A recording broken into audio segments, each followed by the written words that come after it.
Hello, and thanks for slipping some time with me today. In this episode, we're going to talk about this 1992 Eagle Talon that has completely been restored meticulously. Every square inch has been done. I've talked about it on the channel before, but I'm going to go through it pretty thorough now that it's finally complete. It even was just at a very local exquisite car show and it won a couple awards, and I'll get into that as well.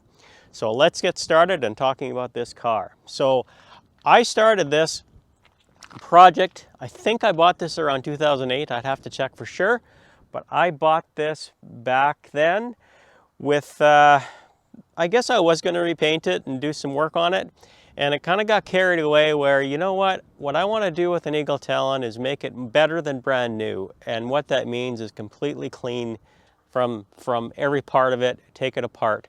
So that's what I did, and then I had the idea of, this is a 92, but I wanted to make it something special that should have been done, and that's actually a first generation Eagle Talon having the version A pop-up headlights and this bumper, these fenders, hood and everything, and then back here the B, first generation B side, and having the back end. And I think it turned out really nice. One thing I had to do, obviously I had some wiring for the pop-up headlights and to change all this and match it all up. But this body line here, I'll just turn around here, this body line here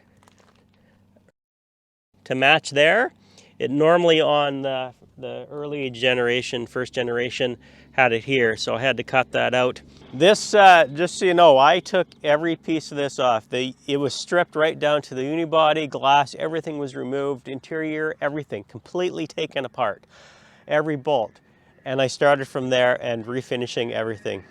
So what I did is I stripped this, as I said, from the unibody on, and when I did that, I wanted to make everything perfect. So what that meant is either it had to be a new part or it had to look new. If it was a wear item, it had to be new.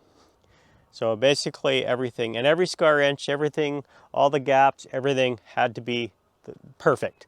That was what I wanted to do. I wanted to make this as perfect as any car could be, and of course, being an Eagle Talon, I think those don't really exist.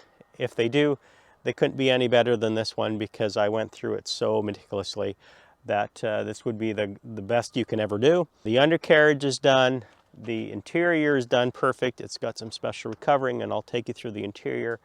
And the whole car is just beautiful, perfect in every way. So let's start going through some of the things that I've done. Let's take a tour underneath to show you how amazing this is. I don't think you'll ever see anything like this.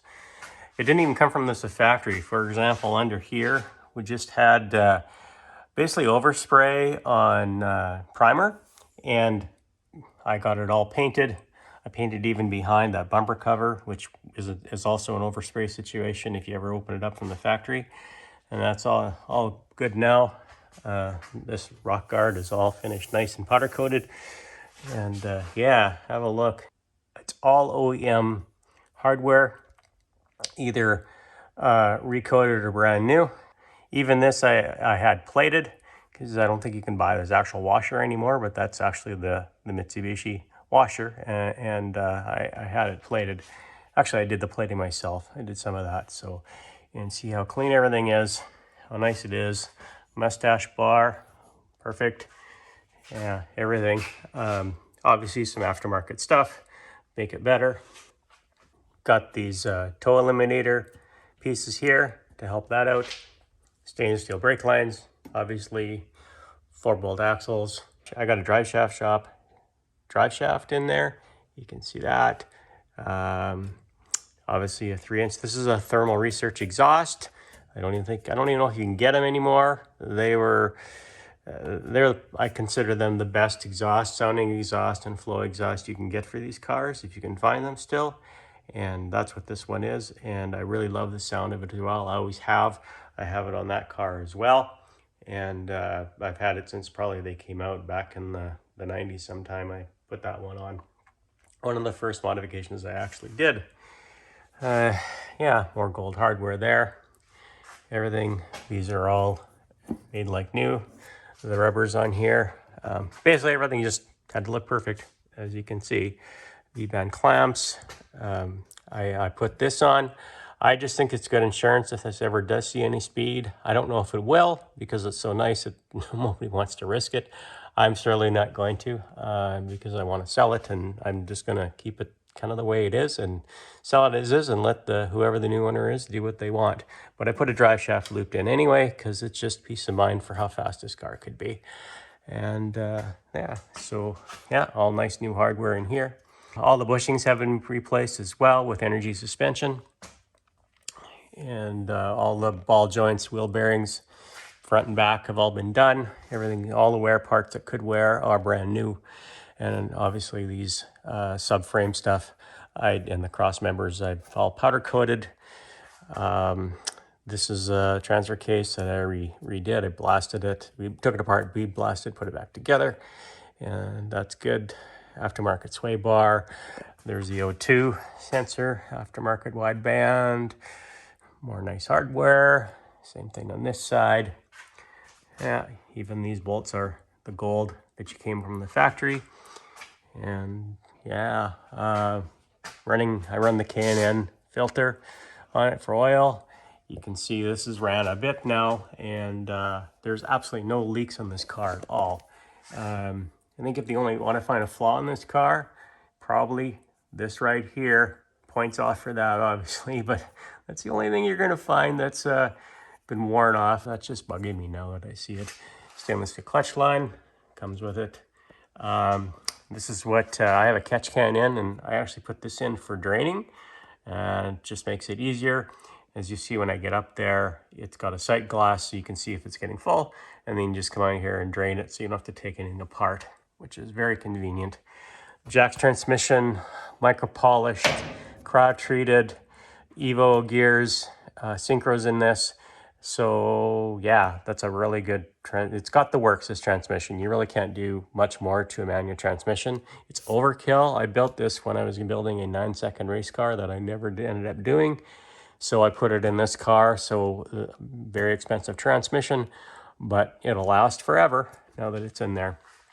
Aftermarket mounts as well on this. Here we got, I put the 90 oil cooler in, which I think is very important in these cars for cooling. This is an oil cooler that is much better than the later versions on the filter housing to help cool your oil. There it is. That's what it looks like underneath. So let's go to the top. So now that it's complete, or when it was completed, just a few weeks ago, I live in Canada, so in my province, which would be a state for you guys in the States, it is the most exquisite show there is. You have to be accepted to get in because they have a limited number of entries. They actually have the northern states and the provinces beside us. People compete to come in as well.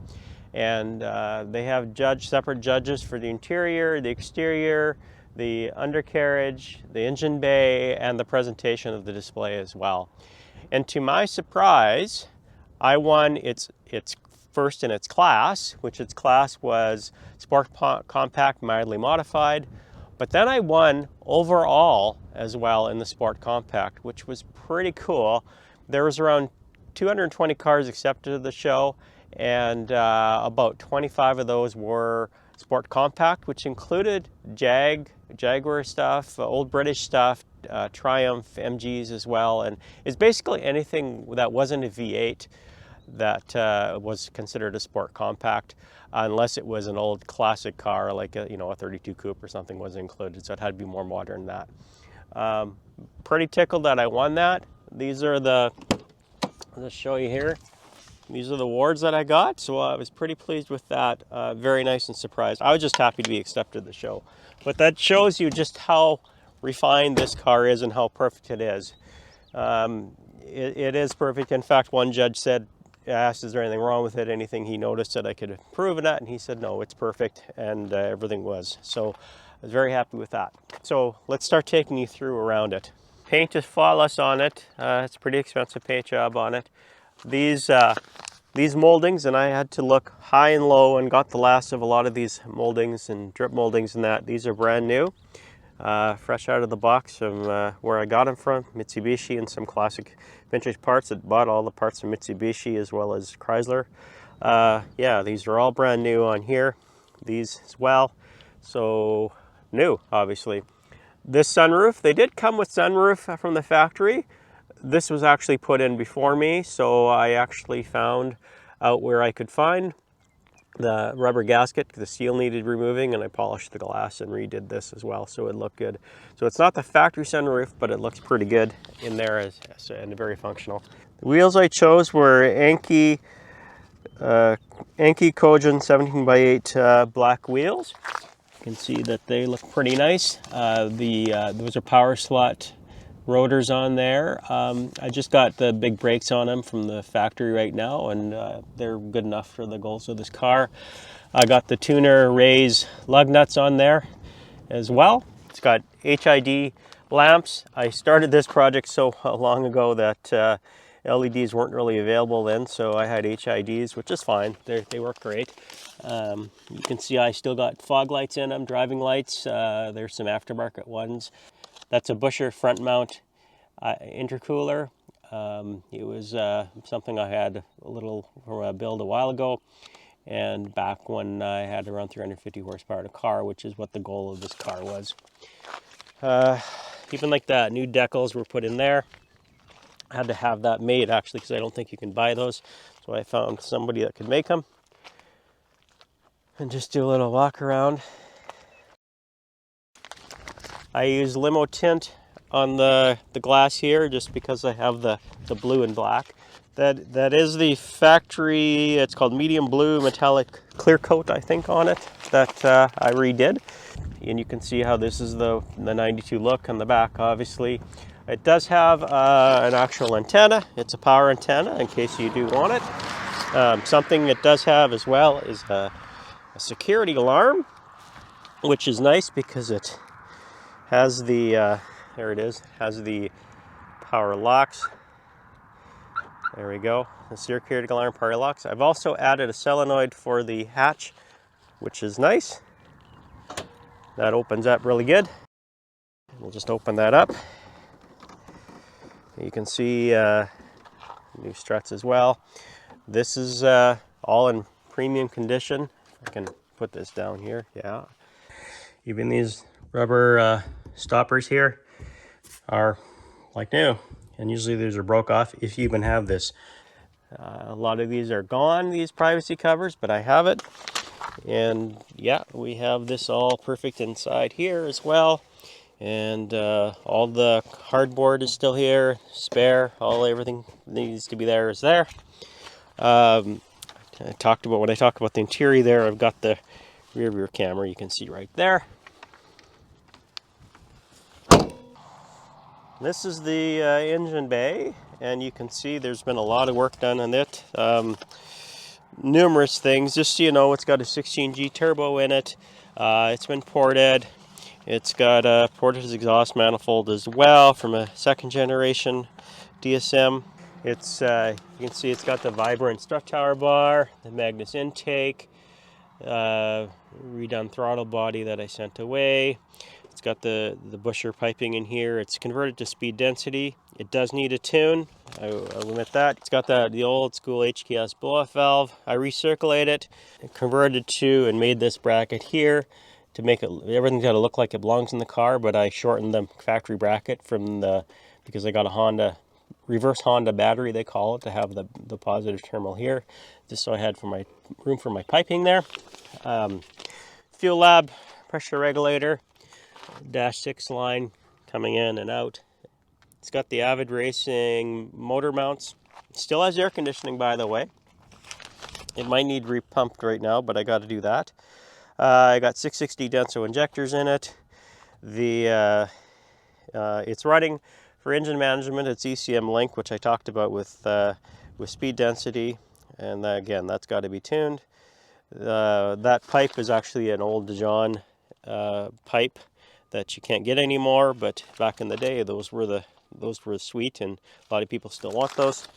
By the way, it's got a scatter shield as well, and that's just for protection. The clear Zackley timing belt cover, which is always a nice touch on it. It's got the Fidanza adjustable cam gears. Inside the engine is Telford 272 cams, ARP cam bolts on here, by the way. There you go. And cam gears. ARPL 19 head studs on it, BC springs and titanium ringers.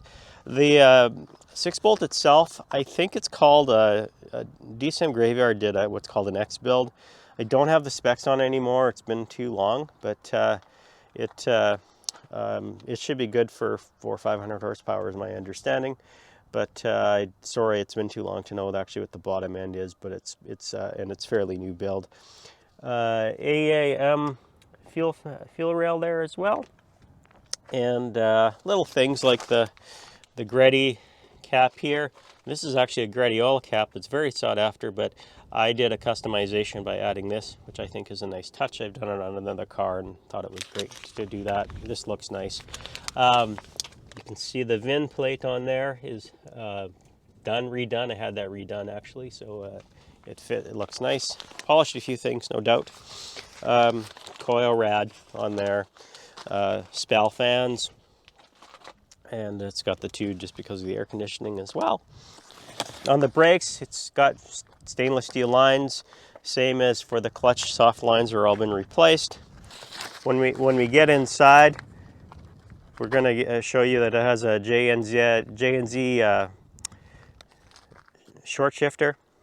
The shifter, you can kind of see in there, I've got the shifter cable bearings basically instead of bushings in there, just for helping shifting along.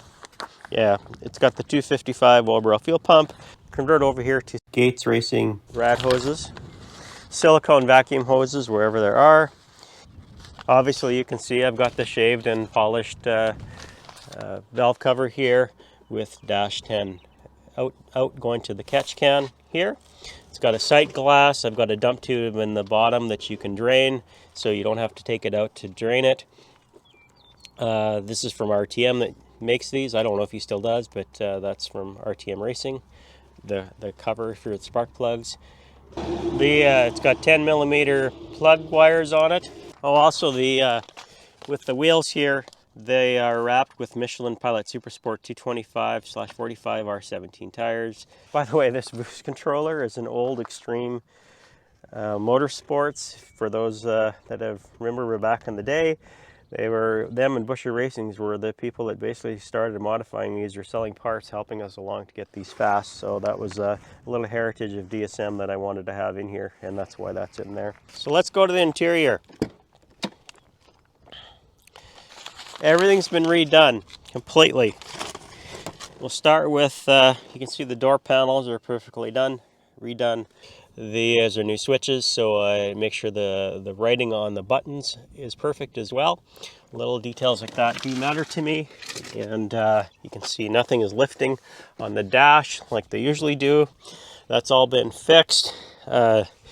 Mind you, these are a little, sorry about the dirt from my feet and my shoes, but these are brand new floor mats that were made to look factory. Carpet is in perfect condition. Don't mind that. That's just some water there. You can see the door sills here are just in perfect condition. They've been redone. All the, I should have showed you in the hatch as well, but all the door seals and hatch seals are in perfect condition. Perfect everywhere. I had something special done with the, this is Fox leather, by the way, and the seats, and I had them done in the two-tone, which was never done really from the factory, but I kind of did a two-tone like they do with the cloth seats. Obviously we don't have the rainbow fabric in there, but I thought this would look really nice, and it did turn out. And then I had this embossed in here, special touch. So these are factory seats that are recovered, but they look very, very, very nice. Back seat matches obviously, so that is perfect as well. Headliner, perfect as usual. It's got a J&Z short shifter, as I said. If you look in here, that isn't bent or broke. They usually are. Still got this cup holder, perfect condition. Those are usually broke or thrown out. So everything, even these are usually broke or missing. Still got these rubber mounts. Made sure even that the cigarette lighter that is brand new. Look at that.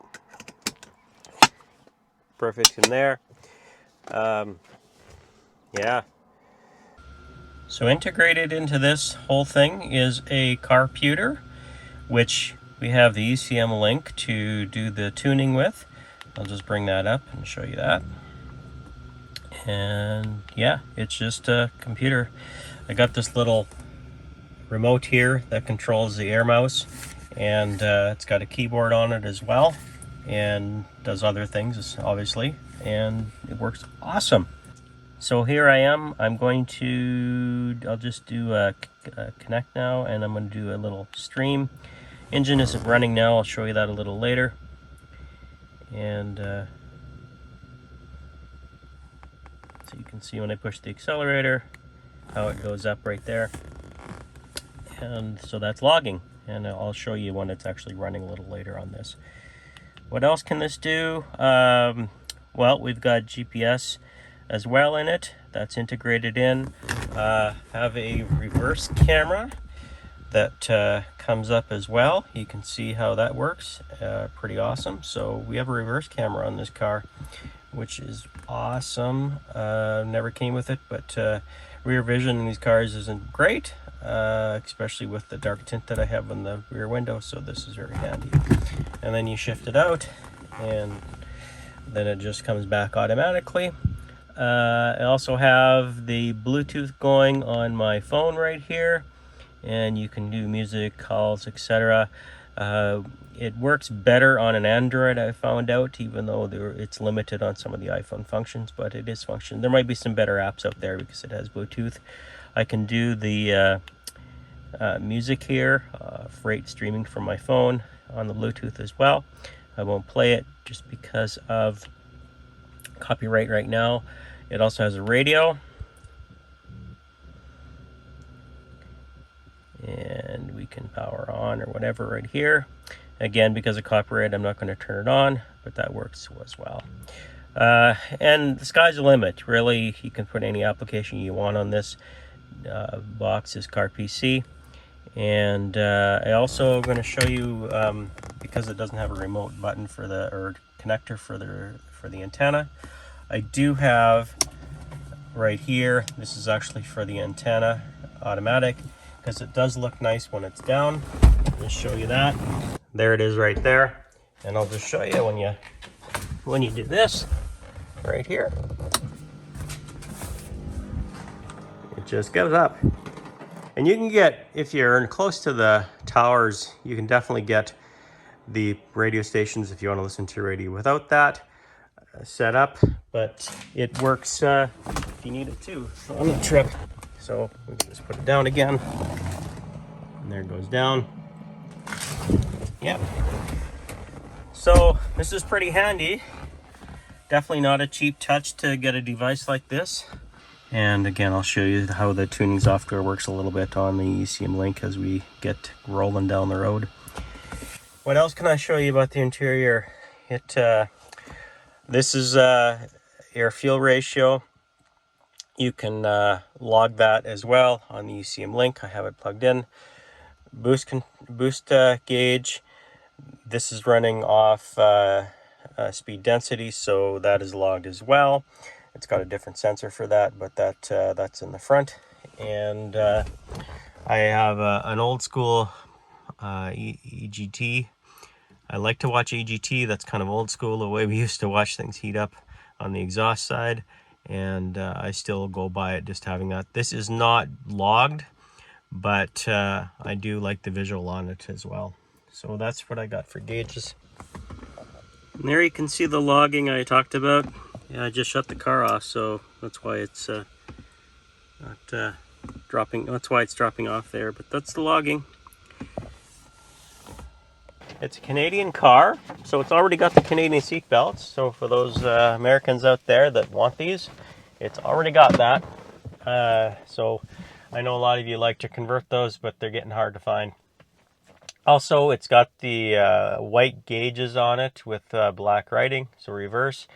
Those come in miles per hour, but the odometer, because this is a Canadian car, is in kilometers, and it reads 201,622, which I believe is around 100 and what is it, 125,000 miles is what it would be. Yeah, so it's pretty low mileage, to be honest. It just looks scary because it's in kilometers. And for those not familiar with that, that's around 125,000 miles. So it's pretty low kilometers. Not that it matters, just because it's all been redone anyway and made perfect. So it really is almost starting at zero again with everything that's been built on it. But that is the true mileage on the body of the car, we'll call it. I am sure I forgot many other things that's been done to it, but those are the highlights I can think of. I forgot also, you probably noticed in interior that I've got a custom little ball on here. It's a steel polished ball, stainless steel, and it's still got the 1, 2, 3, 4, 5 in reverse engraved in it, which makes it legal for those out there. So there you have it. This is what I've been doing for a number of years to get this perfect. I don't think you'll ever find one this perfect on the planet. I'm pretty involved in the scene since it started back in 89, 90. Drove my first one in 89 actually, and I've got a number of them, and I can tell you that I don't think I've ever seen one this clean ever, this nice. Definitely there's some classy ones out there and that are done up, and at best they could only be this good, to be honest. And that was my goal, and I'm pretty proud of what's happened with it. Now I don't call it sad news, but as some of you that watch my channel, I've got a number of things on the go all the time. Got a few cars going as well, and I've only got so much space. I've only got so much time and only so much things to maintain. So, I hit the goal, and I realized, especially after winning those awards, that I think someone else deserves this car. It's a showroom car, could be a museum piece if you want to, it could be a race car, whatever you want to do. But I'm not going to get to drive it much, I think, with everything else I got going on and some of my other goals with some cars. So I'm probably going to sell this car. I'm not going to give it away. I don't have to sell it. But I think I'm going to put it on Bring a Trailer, actually, and see how that process goes. I'm going to maybe vlog a little bit of how that goes as well. I've heard different things about putting things on Bring a Trailer, but mostly good, to be honest. I do know that they have a little vetting as well, and I don't know if this will be accepted. I'm thinking it would be, but I guess you never know. But yeah, I'm going to put it on Bring a Trailer and see what happens with it. And for those that are interested, there you can look for it. Hopefully, I'll announce maybe when it goes on some of the Facebook stuff as well, so you know that. But yeah, some people say I'm not selling it after all that work. I'll never get my time out of it, obviously. I've got a lot of money tied into it as well, and I'm hoping just to recover that, which is quite a bit, actually. That's fine. That was the goal. Again, I'm pretty happy with the way it turned out. So thanks for listening about this car and a bit of the journey and what it is. Now you've had a little closer look for those that have seen it in past videos, but it is complete now, other than, again, it does need a tune. That's going to be up to the new owner probably, that wants to do whatever they do with it and whatever fuel they want and their environment, because I don't know where it's going to be, what your elevation is, all that stuff. So it definitely needs that. Right now it just runs and drives, and it needs some setup for if you want to start hitting it pretty hard, obviously, and it probably needs a little fine tuning even on the cruising a bit too. But it's running other than that, and it's ready to tune. So with that, to catch more stuff that's going on and find out the future of this car, please subscribe. Go ahead and share this if you could with anybody you think is interested in this type of thing and other things that I do. And as always, enjoy every day and always make it right, like this car.